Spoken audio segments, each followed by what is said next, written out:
డబ్బులకి డాన్స్లా బాలీవుడ్ స్టార్లపై కంగనా ఏంటది అంటే ఇప్పుడు దీని మీదే మాట్లాడింది కంగనా సెటైర్స్ ఏంటి ఇండైరెక్ట్ గా అదే అందండి. ఎందుకంటే తనని తాను లతా మంగేష్కర్ తో పోలుస్తూ లతా మంగేష్కర్ ఎన్ని లక్షలు ఇచ్చినా కానీ పెళ్లిళ్ళలోకి వెళ్ళి పాటలు పాడదు, అలాగే నేను పెళ్లిళ్ళలోకి వెళ్ళి డాన్సులు చేయను, నాకు ఎన్ని లక్షలు ఇస్తానన్నా కోట్లు ఇస్తాను కానీ ఐటమ్ సాంగ్స్ చేయను.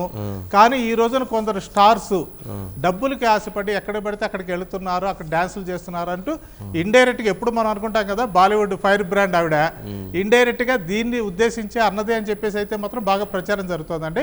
ఆవిడ కూడా ఏంటంటే తన ఇన్స్టాలో పోస్ట్ చేసింది ఒకటి, ఇది లతా మంగేష్కర్ గురించి ఒకరు రాసినటువంటి ఆర్టికల్ని పోస్ట్ చేస్తూ లతా మంగేష్కర్ వ్యక్తిత్వం అలాంటిది, నాది కూడా అలాంటిదేను అన్ని తాను లతా మంగేష్కర్తో పోల్చుకుంటూ చెప్పింది. అది కూడా ఒక రకంగా వివాదమైంది. అంటే డైరెక్ట్గా ఉంటే వాళ్ళనే స్టార్స్నే అనొచ్చు కదా, ఈవెన్ లతా మంగేష్కర్తో పోల్చుకుంటూ ఎలా మాట్లాడుతుందని కొందరు, నిజమే కదా కొంతవరకు కొన్ని విలువలకి కంగనా రనౌత్ కట్టుబడి ఉంది కదా అని కొందరు. ఈ రకంగా సోషల్ మీడియాలో రకరకాల చర్చలు అయితే జరుగుతున్నాయండి. ఇప్పుడు ఏంటి లతా మంగేష్కర్ మొన్న పోయి ఆ పార్టీలో పాట పాడిందనే? లతా మంగేష్కర్ చనిపోయారు, ఆవిడ పాడలేదు, ఆవిడ అలాంటి పాటలు ఎప్పుడు పాడలేదు. అంటే అలాంటి వాటికి వెళ్ళి ఆవిడ పాటలు పాడలేదు. గతంలో ఎప్పుడు కూడా ఆవిడ పెళ్లికి వెళ్ళి పాటలు పాడలేదు, ఏదో డబ్బులు ఇస్తానని అన్నా కానీ, అంటే డబ్బులకు ఆశపడలేదు మేము ఎప్పుడును. అప్పుడు లతా మంగేష్కర్ కావచ్చు, ఇప్పుడు నేను కావచ్చు, కంపేర్ చేసుకున్నారు, చేసుకుంటూ తనని తనకు పైకి పెంచుకుంది.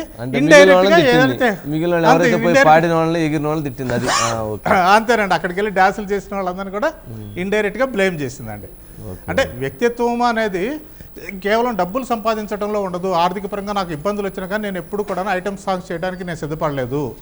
అలాగే నాటు సాంగ్ ఐటమ్ సాంగ్ కాదు కదా, అదొక్కటే కాదనండి, అక్కడ జరిగిన వాటిని ఉదాహరిస్తూ ఆవిడ అంటే చాలా మంది ఐటమ్ సాంగ్స్ కి డబ్బులు తీసుకుని ఐటమ్ సాంగ్స్ చేస్తుంటారు, అలాగే వెడ్డింగ్ ఫంక్షన్స్కి వెళ్ళి డబ్బులు తీసుకుని డాన్సులు చేస్తుంటారు. ఇప్పుడు షాపు దగ్గర రెప్పలు కత్తిరించడానికి 3 లక్షల నుంచి 5 లక్షలు తీసుకుంటున్నారండి.